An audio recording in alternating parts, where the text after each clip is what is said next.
박현경 기자의 인사이드 아메리카. 네, LA 지역의 노숙자 수를 집계한 또 다른 새로운 보고서가 발표가 됐습니다. 그런데 이 보고서는 LA 노숙자 서비스국 집계보다 훨씬 노숙자의 수가 많은 것으로 나타나고 있습니다. 박현경 기자. 네, 안녕하십니까. LA 지역의 노숙자 수가 이전 발표와는 완전히 다르게 나온 새로운 보고서가 나왔네요. 네, 랜드 연구소에서 오늘 아침 발표한 보고서입니다.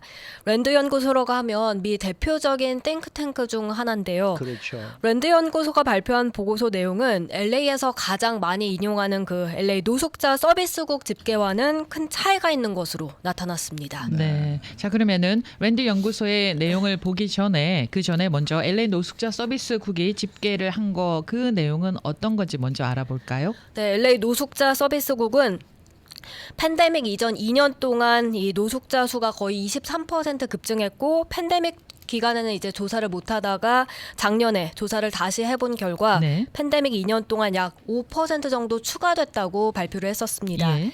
노숙자 수가 크게 늘어나지 않았다는 내용이 반갑긴 했지만 이게 잘 믿기지 않는다면서 의심의 눈초리를 보인 경우도 꽤 맞아요, 있었는데요. 맞아요. 네. 팬데믹 때는 특히 경제적인 어려움으로 인해서 집에서 거리로 내몰린 경우가 많지 않을까 하는 예상이 나왔었기 그렇죠. 때문입니다. 네. 근데 오히려 증가폭이 크게 감소했다는 발표가 나온 것이었고요. 더 놀랍게는 LA 지역의 세 곳 커뮤니티에서는 그 노숙자 수가 눈에 띄게 감소했다고 발표를 했었습니다. 예. 스키드로와 헐리우드 그리고 베니스 이들 커뮤니티에선 노숙자 수가 감소했다고 한 건데요. 잘 아시다시피 지금 말씀드린 이 세 개의 커뮤니티는 노숙자가 많은 지역으로 꼽히는 핫스팟 아닙니까? 이게 많죠, 원래가. 그런데 오히려 네, 노숙자가 줄었다고 하니까 놀랍다는 반응이 나올 수밖에 없었습니다. 네. 그런데 이 랜드 연구소의 조사에서 좀 다르게 나왔다라는 얘기는 이 노숙자 수가 증가했다라는 얘기나 마찬가지일 것 같네요. 네, 그렇습니다. 그것도 크게 증가했습니다.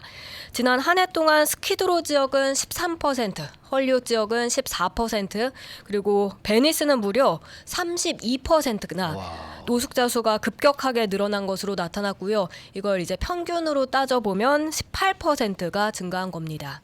아니 차이가 너무 나잖아요. 네. LA 노숙자 서비스국은 5% 증가했다고 했는데 이번에 보면 18%가 증가했는데 뭐 이렇게 차이가 나는 걸까요? 그 부분에 대해서 랜드 연구소는 이렇게 설명했습니다. 우선적으로는 이제 LA 노숙자 서비스국이 추산한 지난해 LA 카운티 노숙자 수 6만 9,100여 명이 정확한지에 대해선 결론을 내리지 않겠다 이렇게 선을 그었고요. 네. 단 이 부분을 꼬집었습니다.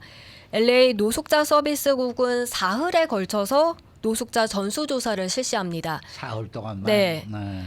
자원봉사자 수만 명이 이제 거리를 돌아다니거나 운전해 가면서 그 휴대전화에 그들이 관찰한 걸 기록하는 방식인데요. 이건 사람이나 뭐 기술 또 통계적으로 봤을 때 오류가 충분히 일어날 수 있다는 지적입니다. 그래서 이런 방식의 결함이 뭐 측정이나 아니면 그런 정책을 결정하는 도구로서 가치를 제한한다 이렇게 연구진들은 주장했습니다. 그러면 랜드 연구소는 어떤 방식으로 조사를 한 거예요? 랜드 연구소는 2021년 9월부터 2022년 10월까지 조사를 벌였습니다. 아이고 1년 넘게 했네요. 네, 특히 노숙자들이 많이 있는 곳으로 알려진 보다 작은 지역, 그러니까 그 스키드로, 헐리우드, 베니스 이쪽 지역들에만 초점을 맞췄다고 했습니다. 그리고 이 조사 기간인 1년 동안 여러 차례 반복해서 조사를 벌였다는 겁니다.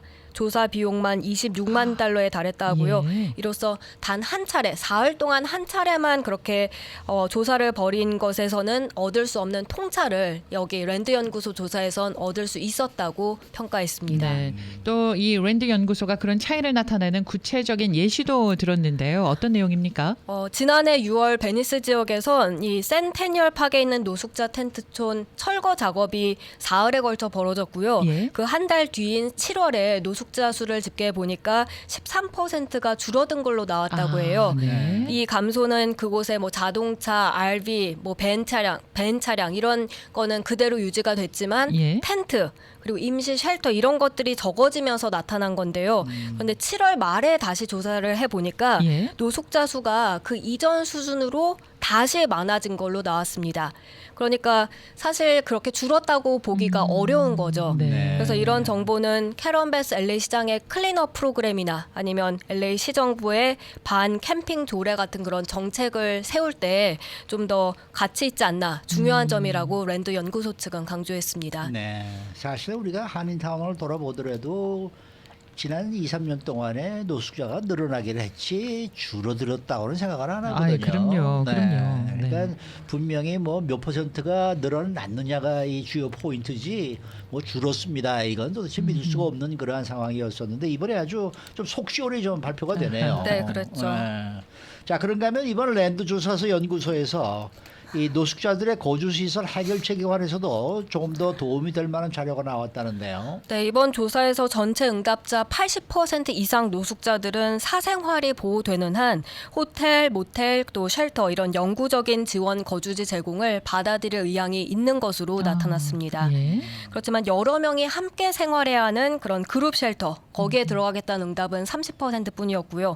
약물 없이 생활해야 하는 그런 주택에 들어가겠다는 응답도 35%뿐이었습니다.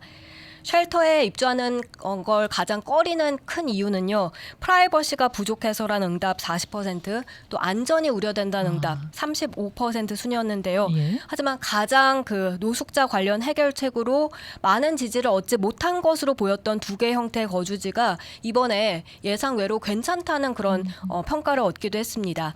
절반 조금 못 미치는 응답자들이 아파트나 집에서 다른 사람들과 함께 살거나 또 잘 정돈된 텐트 공간이 있는 그런 안전한 캠핑 사이트에서 살 수 있다고 대답을 한 것입니다. 예. 네.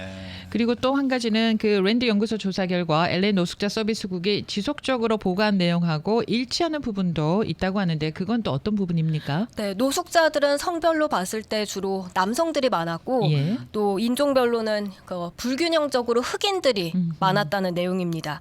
그리고 약 절반 정도가 만성적 질환이나 정신질환 또는 이 둘을 다 앓고 있는 것으로 조사가 됐고요. LA 노숙자 대다수가 LA 카운티 출신으로 나왔습니다. 그건 뭐 노숙자 서비스국뿐 아니라 우리가 봐도 알 수 있는 얘기인데요. 뭘. 그런데 이 만성 노숙자 비율에 있어서는 두 조사에서 또 차이가 벌어졌다면서요. 네, 그렇습니다. 이 랜드 연구소 조사에서 만성 노숙자 비율이 훨씬 더 높게 나왔습니다. 랜드 연구소 조사에선 전체 80%가 1년 이상, 또 57%는 3년 이상 각각 노숙 생활을 계속 해나가고 있다고 밝혔습니다.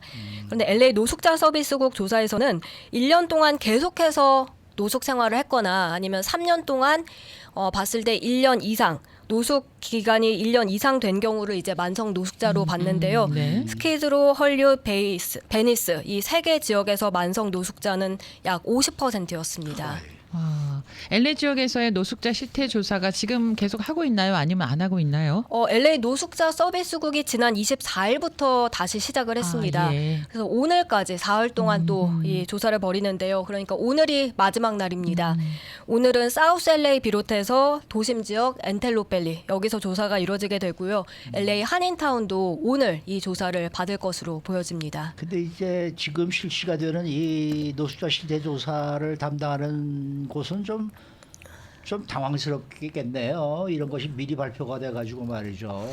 그래서 뭐 예를 들어서 이게 뭐 우리가 집계한 것과 랜드 코퍼레이션이 발표한 것과 너무나 차이가 나면 어떡하지? 뭐 이런 고민도 좀 할 것 같은 느낌이 들어요. 네, 그 부분에 대해서 이제 랜드 네. 연구소는 이렇게 보고서 발표한 날짜와 LA 노숙자 서비스국 조사가 이루어지는 기간과 일치한 게 우연이라고 밝히고 있습니다. 네. 네. 다만 원래 보고서는 그 전에 나오긴 했는데 네. 공식적인 집계와 차이가 있다 보니 이제 고민을 했다고 해요. 그래도 공식 집계가 뭐 결함이 있긴 하지만 그럼에도 불구하고 공식 집계다 보니 가치는 있다고 생각을 해서 그래서 보고서를 이제 원래 나왔던 날짜보다는 조금 더 늦게 해서 오늘 발표한 것이라고 설명했습니다. 그러면서 LA 노숙자 서비스국 조사에 관해서 찬물을 끼얹을 생각은 없다 이렇게 전했습니다.